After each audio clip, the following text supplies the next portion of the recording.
Atlee initially worked as an assistant director under S. Shankar in the films Indiran in 2010 and Namban in 2012. Atlee made his directorial debut with the film Raja Rani in 2013, produced by Foxstar Studios, for which he received the Best Director debut by the Vijay Award and Tamil Nadu State Award for Best Dialogue Writer. Happy 39th birthday, Atlee. Many more happy returns of the day, Atlee.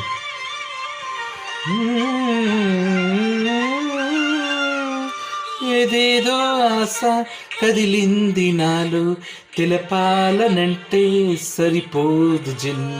ఏ జన్మకైనా ఉంటాను నీలో, ఏ చోటనైనా నిన్ను వీడనమ్మ. కాలం ముగిసిన ఈ బంధం ముగుయునా, నీ చూపు నుంచి ప్రేమ పొంగేనే.